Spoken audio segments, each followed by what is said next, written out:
नमस्कार दोस्तों, stock movers में आपका स्वागत है। दोस्तों, आप हमारे चैनल पे नए हैं तो हमारे चैनल को सब्सक्राइब एंड बेल आइकन को हिट जरूर कर लें। आज हम बात करेंगे चेमकॉम केमिकल के बारे में। इस स्टॉक की बात करें तो आज के दिन ये स्टॉक लगभग 17% के आसपास डाउन हो गया। ऐसे में दोस्तों आपसे बता दें तो ये स्टॉक एक बार 16-17% डाउन हो गया, लेकिन थोड़ी सी भी इस स्टॉक में रिकवरी नहीं आई। बहुत सारे टेस्टर दोस्तों इस स्टॉक में ऑलरेडी फंसे हैं। मतलब आपसे बता देते, अगर इस स्टॉक की IPO की प्राइस की बात करें तो लगभग 600 के आसपास इस स्टॉक का IPO आया था। वहाँ से देखा है तो अभी तक स्टॉक में गिरावट ही हुई है। कुछ इन्वेस्टर दोस्तों हो सकता है कि रिसेंट में बाइंग कर लिया, क्योंकि दोस्तों कुछ समय पहले इस स्टॉक में एक अच्छी खासी तेजी भी आई थी। उसके बाद देखा है तो आज के दिन इस स्टॉक में लगभग 17% के आसपास डाउन हो गया। वहाँ से जरा सा भी रिकवरी नहीं आई। चलिए दोस्तों, जो रिटेस्टर फंसे उसके बारे में बात करेंगे। दूसरा इंपॉर्टेंट पॉइंट दोस्तों, कुछ रिटेस्टर ने हो सकता है कि 500 550 की प्राइस पे IPO आया है, तभी जो कि इस स्टॉक को बाइंग किया। और चलिए उसके बारे में भी डिस्कस करेंगे। केमिकल के ऊपर जैसा कि आप देख सकते हैं, कंपनी की बात करें तो लगभग आज के दिन ये कंपनी 18% डाउन हो गई। इस कंपनी की बात करें दोस्तों, जैसा कि हमने आपसे पहले ही बोल दिया, इस कंपनी में एक बार गिरावट हो गई, उसके बाद कंपनी का आप देख सकते हैं मुंह नीचे ही है, मतलब एक भी बार ऊपर नहीं आया है।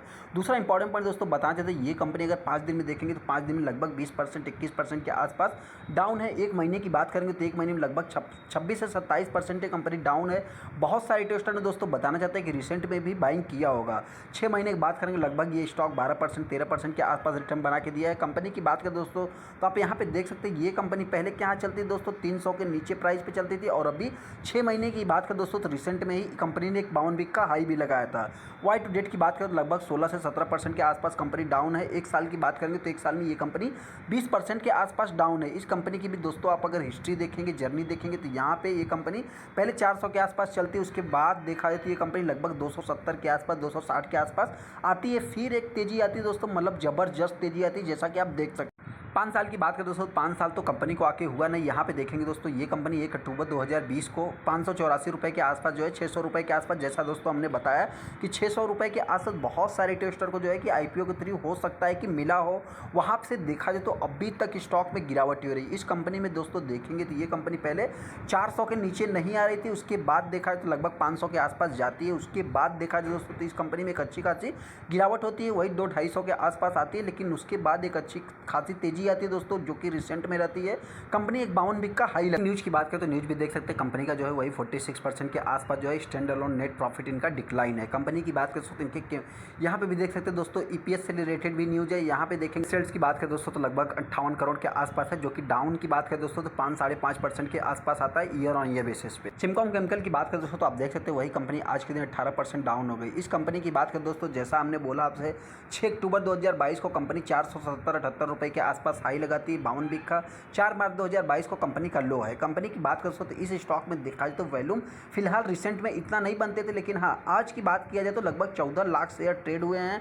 अगर NSE प्लस BSE की बात करें दोस्तों, दोनों की अगर हम बात करेंगे BSE प्लस NSE की, तो लगभग इस स्टॉक में 18 लाख 20 लाख के आसपास वॉल्यूम क्रिएट हुए हैं। इन्फॉर्मेशन की बात करें तो इनका आप देख सकते हैं वही जो है कि इन्वेस्टर के साथ presentation, newspaper advertisement, journal update, press release, दोस्तों देखा जाए तो सारा कुछ जो है कंपनी करके देख लिया, लेकिन फिर भी देखा जाए तो कोई भी स्टॉक में मूवमेंट नहीं आया। कंपनी की बात करें तो अगर बोर्ड मीटिंग इनका देखेंगे तो फाइनेंशियल रिजल्ट और अदर बिजनेस मैटर से रिलेटेड जो है कि 11 नवंबर को इनके आ गए हैं। दरअसल देखा जाए तो कंपनी ये 4 रुपये के आसपास डिविडेंड भी पे करती है, लेकिन रिसेंट की बात करें तो कुछ भी नहीं है। कंपनी के शेयर होल्डिंग पैटर्न की बात करें दोस्तों, जितना भी प्रमोटर के पास स्टेक है सारा कुछ प्रमोटर के पास है, इसमें कुछ प्लेज नहीं। चेमकॉम केमिकल की बात करें तो ये भी स्पेशल केमिकल बनाती है। स्पेशल केमिकल की बात करें दोस्तों तो इनका जो केमिकल है देखा जाए थोड़ा डिफरेंट केमिकल, मतलब क्या है कि नाम से आपको डिफरेंट केमिकल देख सकते हैं, लेकिन दोस्तों देखा जाए तो आज की डेट में किसी भी सेक्टर में कोई भी कंपटीशन जो है कि बाकी नहीं है। इस कंपनी की बात करें दोस्तों तो मात्र 1100-1150 करोड़ का इसका मार्केट कैप है, 310 रुपये के आसपास इसका करंट प्राइस चल रहा है। हायर साइड की बात करें तो कंपनी का वही 478 रुपये का हाई है दोस्तों। मतलब आपसे बता देते ये कंपनी लगभग 600 के आसपास इसका ऑल टाइम हाई है। 52 वीक हाई की बात करें तो 478 का है। लो की बात करें 261 कंपनी का लो है। पी की बात करें दोस्तों तो 16 के आसपास है। बुक वैल्यू की बात करें तो 119 का है। डिविडेंड कंपनी कुछ 1.5% के आसपास पे करती है। ROC देखा जाए तो ठीक ठाक है, 10 का फेस वैल्यू है। कंपनी कंप्यूटर की बात करें दोस्तों तो आप देख सकते हैं इनके भी बड़े बड़े दिग्गज कंप्यूटर है, लेकिन ऐसे में ये कंपनी बहुत ही छोटी कंपनी आती है। टाटा केमिकल उसके बाद आती है। दोस्तों quarter on quarter basis, year on year basis, दोनों बेसिस पे इनके सेल्स डाउन है। ऐसे में बता दें दोस्तों, अगर जब सेल्स ही डाउन हो गए तो ऑपरेटिंग प्रॉफिट कहाँ से निकल के आते हैं? सेल्स से। सेल्स की बात करें तो जब सेल्स ही डाउन हो गए तो ऐसे में आप देख सकते हैं इनके quarter on quarter basis, year on year basis, दोनों बेसिस पे इनके ऑपरेटिंग प्रॉफिट अच्छी तरह से डाउन हो गए, जैसा कि आप देख सकते हैं। नेट प्रॉफिट की बात करें दोस्तों, नेट प्रॉफिट भी देख सकते हैं, मतलब 50% के भी ऊपर, मतलब आपसे बता दें लगभग जो है कि 2 गुना कंपनी के डाउन हो गए ईयर ऑन ईयर बेसिस, मतलब 198% के आसपास जो है कंपनी के नेट प्रॉफिट डाउन हो गए। कंपनी की पीएनएल की बात करें दोस्तों तो लगभग देखा जाए तो कोविड के बाद से कंपनी का जो पीएनएल है दोस्तों यहाँ पे आप देखेंगे 243 करोड़ 250 करोड़ के रेंज में चल रहा था। उसके बाद 300 करोड़ को अभी तक कंपनी ने टीटीएम में भी टच नहीं किया है। ऐसे में दोस्तों बताना चाहते अगर इनके ऑपरेटिंग प्रॉफिट भी देखा जाए तो ग्रोइंग मोड में है। नेट प्रॉफिट की बात करें तो नेट प्रॉफिट भी देखा जाए दोस्तों अभी तक के परफॉर्मेंस के हिसाब से ग्रोइंग मोड में है। कंपनी के सेल्स ग्रोथ की बात करें तो सेल्स ग्रोथ इनका 23% के आसपास है। लॉन्ग टाइम में 5 साल की बात करें 20% के आसपास, लेकिन हाँ टीटीएम और 3 साल की बात करें तो कंपनी डाउन चल रही है जैसा कि हमने ऑलरेडी देख लिया। प्रॉफिट ग्रोथ की बात करें दोस्तों प्रॉफिट ग्रोथ भी अच्छा है, 15% के आसपास है। सीजीआर की बात करें तो कंपनी 4% के आसपास डाउन है। कंपनी की बात करें तो 2020 में इस कंपनी का आईपीओ आया था, वहाँ से देखा है तो अभी तक कंपनी गिरावट दर्ज कर रहा है।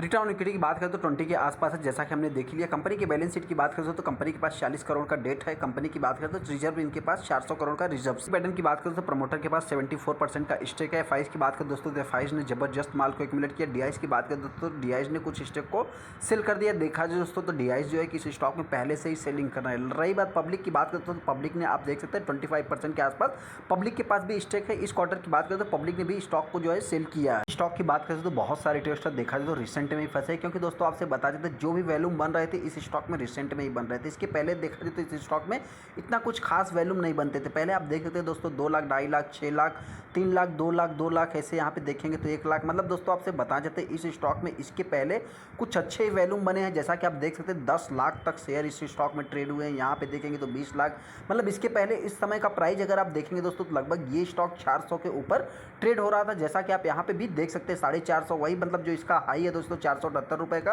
कंपनी रिसेंट में ही लगा। में दोस्तों अपने को करना क्या है, सबसे पहले दोस्तों बताना चाहते हैं जिस रिटेल इन्वेस्टर के पास है वो चाहे तो होल्ड करके चल सकते हैं। अभी की बात करें दोस्तों फिलहाल इस समय केमिकल सेक्टर की कंपनियां कोई भी हो दोस्तों XYZ कोई भी अच्छा नहीं कर रही है। चाहे दीपक नाइट्रेट ले लीजिए, चाहे कोई भी बड़ी बड़ी कंपनियां ले लीजिए दोस्तों, कोई भी इस समय अच्छा नहीं कर रही। जिसके पास भी आप चाहे तो होल्ड करके चल सकते हैं। जो रिटेल इन्वेस्टर दोस्तों फंसे हैं उनसे इतना ही कहना चाहते हैं कि आपने जो है कि रिसेंट में बाइंग किया है, आपने एक भागते हुए शेयर को बाइंग किया है। दूसरा इंपॉर्टेंट पॉइंट दोस्तों जिनको आईपीओ के थ्रू मिला है उनसे हम इतना ही कहना चाहते हैं आप चाहे तो होल्ड करके चल सकते हैं। कंपनी की बात करते हो तो कंपनी लॉन्ग टाइम में अच्छा रिटर्न बना के दे सकती है। दूसरा इंपॉर्टेंट पॉइंट दोस्तों जो रिसेंट में बाइंग करना चाहते हैं आप चाहे तो करंट प्राइस से बाइंग कर सकते हैं। अगर स्टॉक में दोस्तों गिरावट होती है तो ये स्टॉक हो सकता है कि वही 260 270 के आसपास आ सकता है। अगर हायर साइड की बात करें दोस्तों जल्दी ये 360 के आसपास जा सकता है। चलिए दोस्तों वीडियो अच्छा लगा तो वीडियो को लाइक कर दे, चैनल को सब्सक्राइब कर ले। थैंक यू दोस्तों।